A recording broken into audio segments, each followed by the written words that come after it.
Robert Mueller hopes that we will not hear his voice again, speaking about his investigation of the President of the United States. I hope and expect this to be the only time that I will speak to you in this manner. I am making that decision myself. No one has told me whether I can or should testify or speak further about this matter. There has been discussion about an appearance before Congress. Any testimony from this office would not go beyond our report.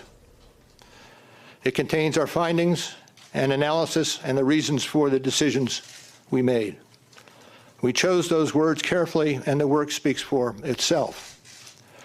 And the report is my testimony. I would not provide information beyond that which is already public in any appearance before Congress.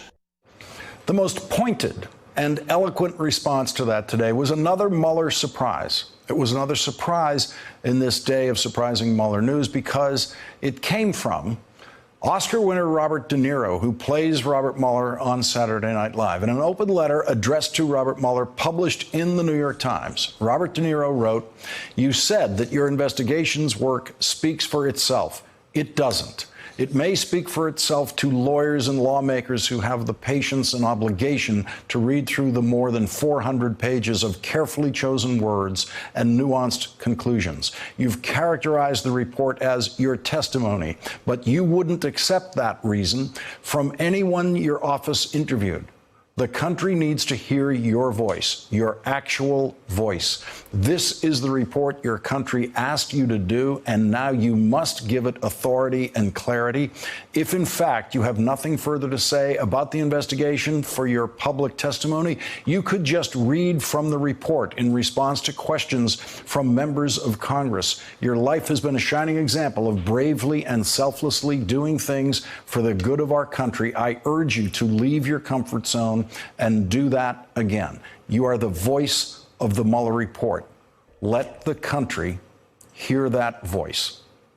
Joining us now is Neil Katyal, a former acting U.S. Solicitor General who wrote the Justice Department rules governing the special counsel. He's also an MSNBC legal contributor. And Neil, I never expected to lead off with this question for you. What is your reaction to what Robert Mueller had to say? What Robert De Niro had to say about Robert Mueller today? Well, look, I think if Mr. De Niro said that a few weeks ago, I think that sentiment makes sense. But I think today we really did actually hear from Robert Mueller, and we heard from him in a very powerful way. I think the most important thing we heard from him, because remember, he's dealing with a several hundred-page report, and what does he choose to pluck out in his press conference today? He plucks out the fact that he said, look, if I could clear the president, I would. I have the raw legal power to do so if I thought he was innocent. He pointedly does not do that. And then second, he said, I couldn't indict him. I didn't have the power to. And so because of that, he says it'd be unfair to do what Mr. De Niro says, which is to label Mr. Trump a criminal when Mr. Trump has no way to defend himself. And look, I understand that's frustrating for a lot of people. And, you know, it's frustrating for me too. But there's at least, I can understand what Mr. Mueller is saying here. And at the same time, I think what the ultimate implication of what Mueller said today, and it doesn't require a fancy lawyer or anything like that to figure it out, is Congress, this ball is in your court right now. And I've done the investigation. I've spent a long time, 2 years, interviewed hundreds of witnesses and the like, and I have found many instances, and they're detailed in the report, of obstruction of justice. And indeed, almost 1,000 former federal prosecutors have now read that report and said, yes, if this were anyone but the president, I would indict. So at this point, Mr. Mueller has given what in basketball we call an assist. He's thrown the ball up in the air, and now it's up to Congress to bring it home. Let's listen to what Robert Mueller said about the right that he had to investigate the president, even though he didn't have the right to charge the president with a crime, according to the Justice Department rules. Let's listen to this. The opinion explicitly permits the investigation of a sitting president because it is important to preserve evidence while memories are fresh and documents available.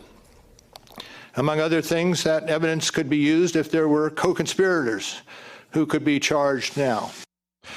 Neil, co-conspirators like Michael Cohen, who has been charged now, who is serving time now, and with whom Donald Trump was identified as a co-conspirator in the New York case, where federal prosecutors said, and Michael Cohen said, that Michael Cohen's crimes were committed at the direction of Donald Trump.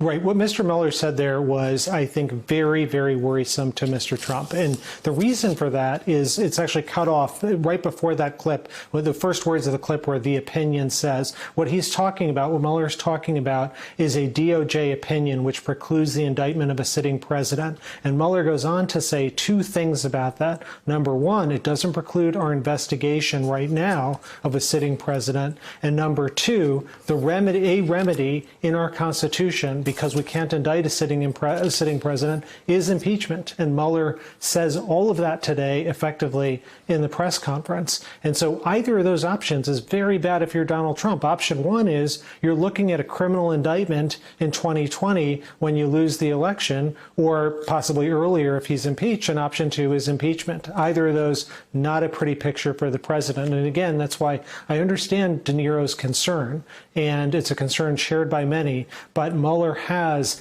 given Congress the tools to investigate this and the resources and background in order to bring this thing home. Thanks for checking out our YouTube channel. Subscribe by clicking on the button below for more from The Last Word and the rest of MSNBC.